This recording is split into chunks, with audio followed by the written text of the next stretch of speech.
ഇടതുപക്ഷ ജനാധിപത്യ മുന്നണി ഏകീകരിച്ച നിലപാടാണ് ഈ പ്രശ്നത്തിൽ സ്വീകരിക്കുന്നത്. നേരത്തെ തന്നെ വ്യക്തമാക്കിയിട്ടുണ്ട്. അവിടെ ഈ നിയമസഭാ സീറ്റിന്റെ കാര്യത്തിൽ ഇടതുപക്ഷ ജനാധിപത്യ മുന്നണിയിലെ ധാരണ നിലമ്പൂർ അസംബ്ലി മണ്ഡലം CPM-നാണ്. അപ്പോൾ സ്വതന്ത്ര സ്ഥാനാർത്ഥി വേണോ, പാർട്ടി ചിഹ്നത്തിൽ തന്നെ പാർട്ടി സ്ഥാനാർത്ഥി മത്സരിക്കണോ എന്നുള്ള കാര്യങ്ങളെല്ലാം പാർട്ടിയുടെ തീരുമാനത്തിന് വിധേയമായി നടപ്പിലാക്കാൻ കഴിയുന്ന കാര്യമാണ്. പാർട്ടിയും ഇടതുപക്ഷ ജനാധിപത്യ മുന്നണിയും ആലോചിച്ച് നിലമ്പൂരിലെ സ്ഥാനാർത്ഥി ആരാണ് എന്നുള്ളത് തീരുമാനിക്കും. ഇപ്പോൾ തീരുമാനമെടുത്തിട്ടില്ല. അതാണ് ഇപ്പോഴത്തെ നില. അതുകൊണ്ട് അതിവേഗം സ്ഥാനാർത്ഥി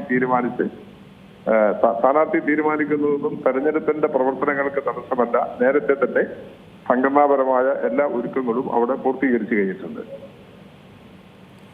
തീർച്ചയായും ഈ ഒരു ഘട്ടത്തിൽ ഇപ്പോൾ UDF സ്ഥാനാർത്ഥിയെ ഏറെക്കുറെ ഉറപ്പിച്ചു എന്നാണ് K മുരളീധരൻ അല്പം മുൻപ് പ്രതികരിച്ചപ്പോൾ പറഞ്ഞു വെച്ചത്. എന്നാൽ പേര് സൂചനകളൊന്നും നൽകിയിട്ടില്ല.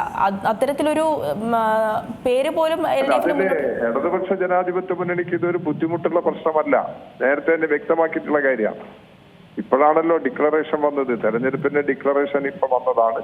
പരസ്പരം കൂടിയാലോചിച്ച് കഴിയുന്നത്ര വേഗത്തിൽ സ്ഥാനാർത്ഥികളെ തീരുമാനിച്ച് സമയത്ത് തന്നെ സ്ഥാനാർത്ഥി തീരുമാനം ഇടതുപക്ഷ ജനാധിപത്യ മുന്നണി പ്രഖ്യാപിക്കും. അതിന്റെ ഒരു വേവലാതിപ്പെടുന്ന കാര്യമില്ല.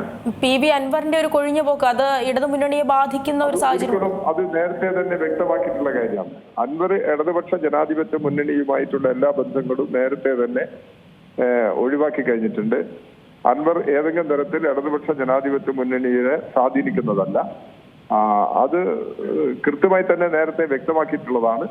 ഇടതുപക്ഷ ജനാധിപത്യ മുന്നണി നല്ല ഐക്യത്തോടുകൂടി മുമ്പോട്ട് പോവുകയാണ്. ഈ ഇടതുമുന്നണി മുന്നോട്ട് വയ്ക്കുന്ന ഒരു ആശയം പോലെ ചെറുപ്പക്കാർ മുന്നോട്ടേക്ക് വരട്ടെ എന്നുള്ളൊരു ആശയം അത് ഇവിടെയും അല്ല, ചെറുപ്പക്കാർ ഇടതുപക്ഷ ജനാധിപത്യ മുന്നണിയോടൊപ്പം ഉണ്ടല്ലോ. അതിന് ഞങ്ങൾക്കൊരു ആശങ്കയും പ്രശ്നങ്ങളൊന്നുമില്ല.